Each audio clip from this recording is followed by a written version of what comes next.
مساء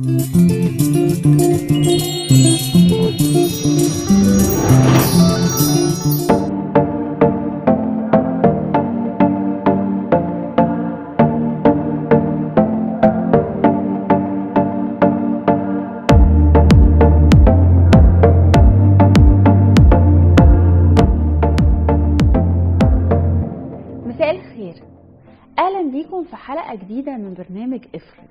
النهارده هنتكلم في موضوع جديد. انا اسفه نسيت الموبايل مفتوح، معلش يا جماعه، ثواني هعمله سايلنت خالص. بس ايه ده؟ دي مسج غريبه جدا. يا خبر اسود. يطيب لي ان ابلغ سيادتكم باني قادم غدا لقبض روحكم الكريمه. امامكم 24 ساعه فقط. المخلص عزرائيل. مخلص؟ معقوله؟ عزرائيل بعت لي مسج؟ معقول؟ هموت بكره؟ وبعدين من امتى اصلا عزرائيل بيبعت SMS للناس يقول لهم هيموتوا امتى؟ تكونش دي خدمه جديده عاملاها شركات المحمول وبعد كده هيتخانقوا عليها وممكن شركه منهم تاخد عزرائيل حصري؟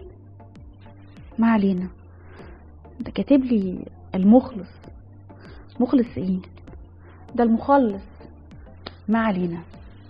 انا دلوقتي اول حاجه هعملها هطلع جري على البنك، هاخد كارد ب10 مليون جنيه، هاخد كارد ب10 مليون دولار واسيبه للعيال. حد هيسدد حاجه؟ والعربيه هسوق براحتي، هكسر كل المخالفات والاشارات ويبقوا يشوفوا بقى مين اللي هيدفع المخالفات. وانا ليه اصلا اسوق العربيه القديمه؟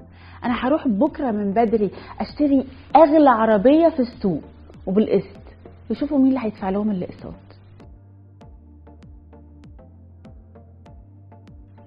انا دلوقتي هختار الوان قماش الفراشه اللي هيبقى موجود في اسوان العزا، وهختار كمان مين اللي هيجي ومين اللي هيقرا ومين اللي هيصور.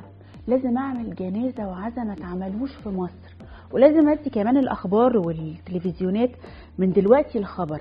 لازم الناس كلها تيجي. انا مش مستعده ان جنازتي تبقى فاضيه واتحط في الموقف ده. لا الجنازه دي مش من مقامي. وانا عملت ايه يعني؟ ده غيري عمل اللي ما يعمل واندفن بزفه ومزيكا وتشريح. انا بفكر كمان اعمل ايفنت على الفيسبوك واعمل منشن لكل الاعلاميين والصحفيين اللي اعرفهم. لازم اطلع الليله في كل البرامج اللي في التلفزيون واتكلم في الموضوع. انا ممكن ابقى الليله دي اشهر من ترامب والمزه اللي معاه. انا كمان هقول رايي بصراحه في جيراني الملزقين واصحابي المنافقين وزمايلي الوصوليين. هقول رايي بصراحه في الجزار الاستغلالي والبقال الغتيت والمكواجي المقرف والسايس. هقول رايي في كل حاجه براحتي، واللي عايز يعمل حاجه بقى يعملها لما يبقوا يلاقوني بكره. وهشتم الناس اللي بيشتموني ولاد هقول لهم يا ولاد وبعد كده هم هيرجعوا يشتموني تاني. مش مهم اصلا، هكون ميته ومش حاسه ولا هسمع ولا هشوف. والاعلاميين واصحاب القنوات ورؤساء القنوات هشتمهم كلهم لانهم بيقدموا للناس اعلام زيهم. وهتكلم في السياسه براحتي خالص، وهقول رايي في المسؤولين وفي الحكومه وفي السياسيين وفي الاحزاب وفي النشطاء وفي ثوره 25 يناير وفي ثوره 30 يونيو وفي مجلس الشعب وفي جامعه الدول العربيه وفي كل الامراء والشيوخ وفي كل حاجه. وتحيه للوحده العربيه، تحيه للوحده العربيه.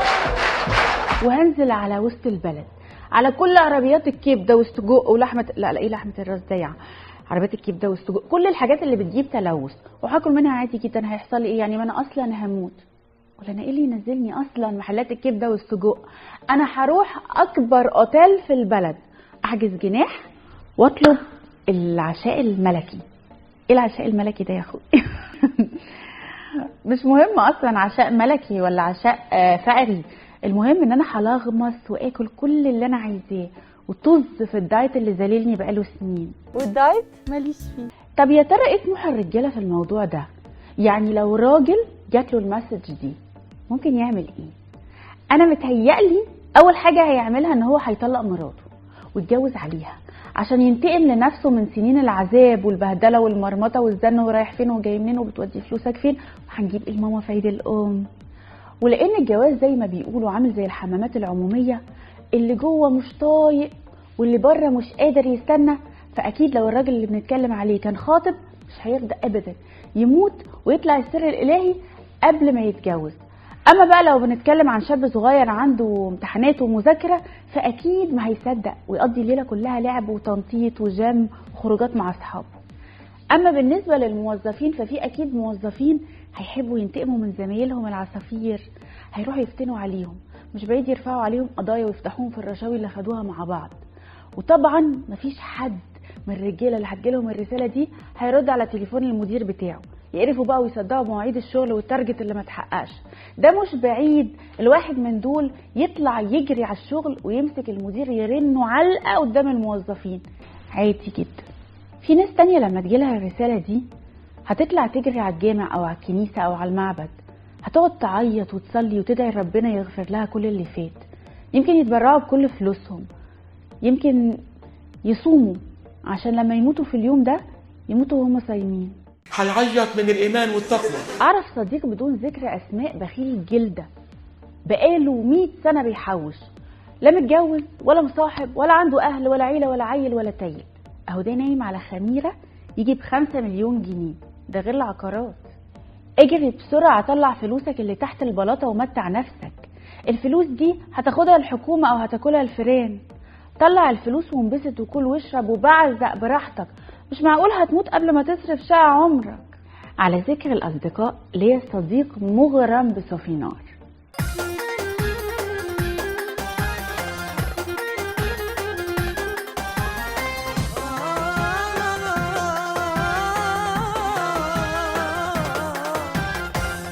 أنا بتصور مثلا إن الصديق ده لو جات له الرسالة بتاعت عزرائيل هيطلع جري على اول حفله بترقص فيها صفينار، وطبعا اول ما يشوفها على المسرح هيطلع يجري عليها ويهجم عليها ويعبر لها عن اعجابه الشديد بما يتماشى مع حماسه تجاهها. هيحصل ايه يعني؟ البودي جاردات هيمسكوه يضربوه علقه موت، هيموتوه، ما هو كده كده ميت. اذا لم يكن من الموت بد فمن العار ان تموت محروم من اللي بتحبه.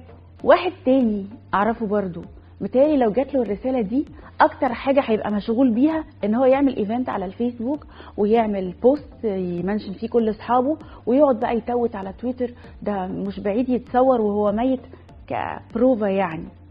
الاهم من كل اللي فات ده انت او غيرك انك تمسح كل حاجه على الموبايل، الفيديوهات والارقام والرسائل، والاهم من كل ده الهيستوري بتاع الانترنت.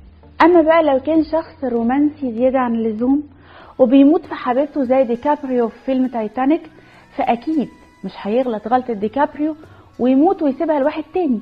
انا بتصور ان اللي زيه كده اهو هيروح قبل ما يموت بربع ساعه ويقتلها عشان خاطر تروح معاه للحياه الاخره ويعيشوا سوا بقى هناك في تبات ونبات ويلبسوا ابيض وياخدوا المشوار من اوله. اما بقى لو كنت بلدي ومحسوك فاكيد هتهتم بنوعيه معينه من التفاصيل، يعني هتروح بنفسك للحانوتي تتفق معاه وتقاوله، وكمان هتروح تشتري بنفسك الكفن وتقيسه وتظبطه كده عليك، لو طلع مش مظبوط هتاخده للترزي يقيفهولك. وطبيعي انك هتروح تتفق مع المعدداتيه تشوف بقى انت عايز كام واحده وهيصوتوا بس ولا هيصوتوا يلطموا وهيصوتوا يقولوا ايه؟ يا سبع يا بعل يا حبيبي اللي كنت مهنني يا لهوتي يا سبع يا رامي يا جمالي تروح ما ترجعش تاني يا بختي. انا عارفه كنت عايشه معاك ازاي العمر ده كله يا مدوخ. على اي حال من الاحوال يا جماعه انا مضطره اودعكم دلوقتي لاني غالبا مش هشوفكم تاني. اتمنى ان انتم تذكروني بالخير، مش هيبقى فيه برنامج تاني ولا افرض ولا هنشوف الناس ايه تاني. عزرائيل هاي الراجل ده ذوق قوي قوي، يعني اتصل كل شويه بعت لي مسجات قبل ما يجي ياخدني، مش بعيد واحنا داخلين على الاخره يقول لي ladies first. اسف على الخطأ غير المقصود، الرسالة الأولى لم تكن موجهة لشخصكم الكريم، استمتعوا بحياتكم وإلى لقاء قريب. المخلص عزرائيل، يعني انا كده انكتب لي عمر جديد؟ يا حبيبي يا عزرائيل، بس المخالفات وقرض البنك والناس اللي انا شتمتهم مش مهم، المهم ان انا انكتب لي عمر جديد. الكلام ده كله بقى نبقى نعمل له حلقة تانية تشوفوها معانا انتوا الناس اللي ما جاتلهمش المسجات بس. تصبحوا على خير. ايه